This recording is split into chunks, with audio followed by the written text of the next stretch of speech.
Hello, welcome to another video. So today I'm here to explain about the Sonnet 29. Sonnet 29.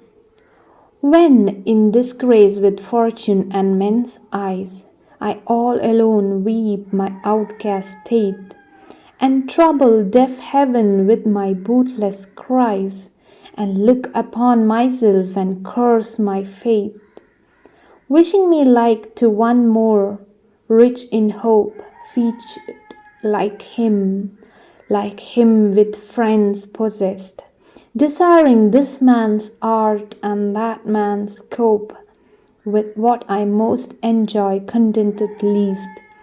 Yet in these thoughts myself almost despising, haply I think on thee, and then my state, like to the lark at break of day arising from sullen earth, sings rims at heaven's gate, for thy sweet love remembered such wealth brings, that then I scorn to change my state with kings. So the first two lines, when in disgrace with fortune and men's eyes, I all alone weep my outcast state. Here the here the poet is in a disgraced state, that is not favorable state, with fortune and men's eye, that is he doesn't have any job, he has not got money and no friends. So he has no job, he has lost his job, he cannot make a living, and he has lost all his good friends. So he is weeping in his outcast state. So this outcast state is due to the plague. During 1592 there was plagues in London. Plague has spread widely and London theatres were closed and playhouses were closed, and they were having a hard time earning a living. So that was the first traumatic event during that period. That is why he is weeping his outcast state. And the second reason was plague and poverty was the first thing. So that was why he was in disgrace with fortune. The second thing was there was attack on Shakespeare by Robert Greene.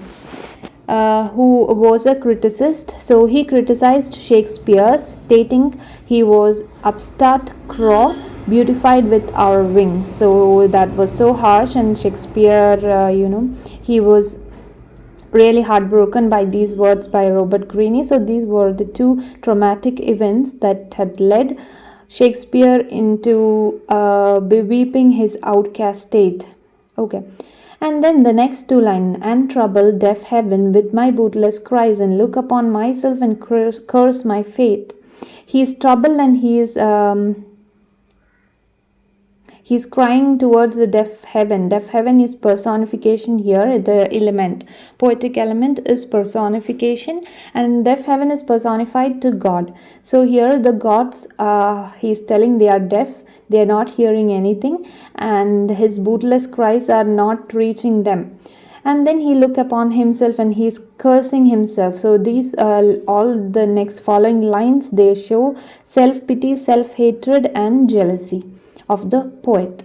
So he is wishing me like to one more rich in hope, featured like him with friends possessed, desiring that this man's art and that man's scope, with what I most enjoy contented least. So here he is telling about he is possessed or jealous about that man's art, or this man's job, or his physical appearance, that man's how he looks, how many friends he has got. So he's jealous about all these, because here the poet's outcast states clearly tells that he has no job, no money and no friends.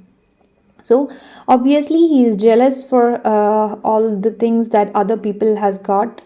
So all their belongings, or all their everything, all their skills, or their family, their friends, everything, he is jealous for everything. So he is desiring for everything that others has got, but he is not looking into himself, what all God has given him. He has forgotten about all those.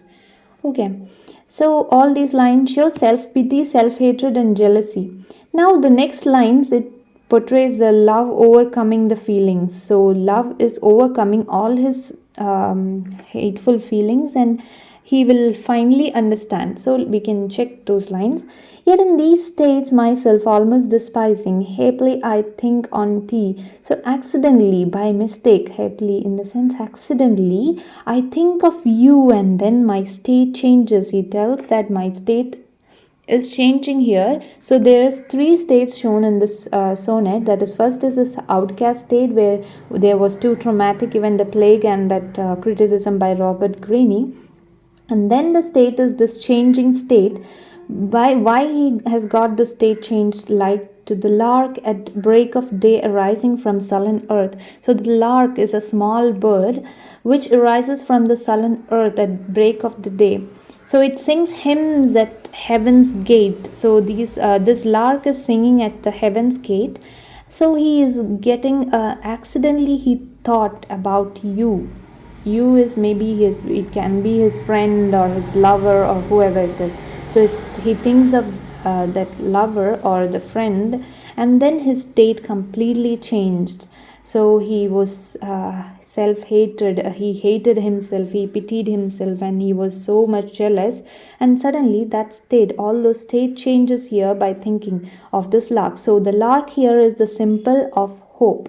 The small bird lark in the sonnet 29 is a symbol of hope.